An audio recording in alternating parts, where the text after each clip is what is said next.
Operation rising line, ஈரானை ஈவு இரக்கமின்றி அடித்த இஸ்ரேல். இரண்டு நாடுகளின் மோதலுக்கு என்ன காரணம்?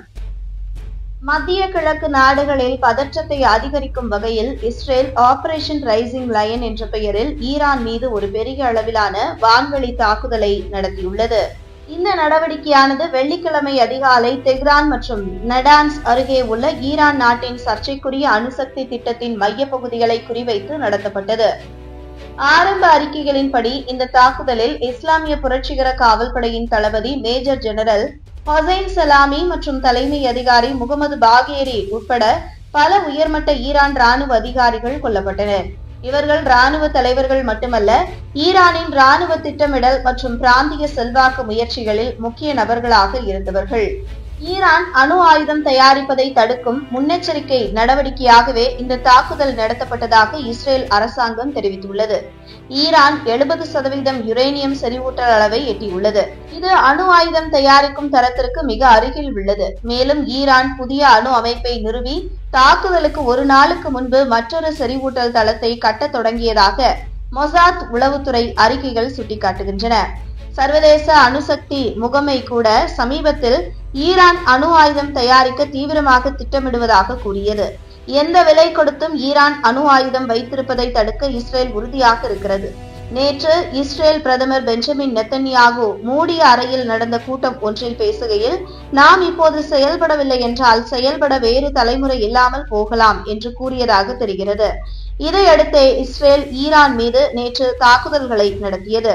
தற்போதைய நெருக்கடியை புரிந்து கொள்ள இரண்டு நாடுகளுக்கும் இடையிலான ஆழமான மற்றும் சிக்கலான வரலாற்றை பார்ப்பது அவசியம். கடந்த 5 தசாப்தங்களில் அவர்களின் உறவு மிக மோசமாக மாறியுள்ளது.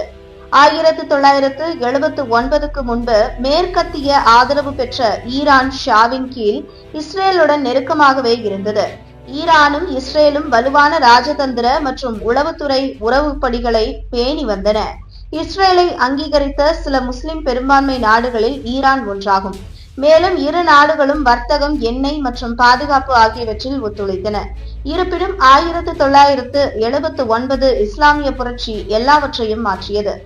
அயோடோலா குமேனி தலைமையிலான புதிய இஸ்லாமிய அரசின் ஆட்சி இஸ்ரேலை சட்டவிரோதமான ஜியோனிச ஆட்சி என்று கருதியது. மேலும் அமெரிக்காவை பெரிய சாத்தான் என்று அழைத்தது. அப்போதிருந்து ஈரான் இஸ்ரேலை அங்கீகரிக்க மறுத்துவிட்டது. இஸ்ரேலின் தீவிர எதிரிகளுக்கு ஈரான் ஆதரவளித்து வருகிறது. முக்கியமாக இஸ்ரேல் பாலஸ்தீனத்தை ஆக்கிரமிப்பதை ஈரான் விரும்பவில்லை. பல தசாப்தங்களாக ஈரான் மற்றும் இஸ்ரேல் மறைமுக படைகள் தீவிரமாக மோதலில் ஈடுபட்டுள்ளன. இரண்டு நாடுகளும் மறைமுகமாக பொய் செய்தே வந்துள்ளன. லெபனானில் உள்ள ஹிஸ்புல்லா, காசாவில் உள்ள ஹமாஸ் மற்றும் ஏமனில் உள்ள ஹவுதிகளுக்கு ஈரான் நிதி உதவி மற்றும் ஆயுதங்களை வழங்குகிறது. இந்த குழுக்கள் அனைத்தும் வெளிப்படையாக இஸ்ரேலை குறிவைத்துள்ளன. இதற்கு ஈரான் தீவிரமாக உதவி வருகிறது. ஹிஸ்புல்லா நடத்திய பல தாக்குதல்கள் ஈரான் நடத்தியது ஆகும். சிரியா, ஈராக் மற்றும் ஈரான் ஆகிய நாடுகளில் உள்ள ஈரானிய சொத்துக்களின் மீது இஸ்ரேல் ரகசிய தாக்குதல்களையும் வான்வழி தாக்குதல்களையும் நடத்தியுள்ளது. ஸ்டக்ஸ்நெட் சைபர் தாக்குதல் மற்றும் ஈரானிய அணு விஞ்ஞானிகளின் படுகொலைகள் போன்ற குறிப்பிடத்தக்க நிகழ்வுகள் இதில் அடங்கும். முக்கியமாக கடந்த ஏப்ரல் 1ஆம் தேதி சிரியாவில் இருக்கும் ஈரான் தூதரகம் மீது இஸ்ரேல் தாக்குதல் நடத்தியது. இஸ்ரேலிய படைகள் கடந்த சில மாதம் முன் சிரியா தலைநகர் டமாஸ்கஸ் மற்றும் சிரியா வடக்கு நகரமான அலெப்போவில் உள்ள விமான நிலையங்கள் மீது நேரத்தில் ஏவுகணை தாக்குதல்களை நடத்தியது.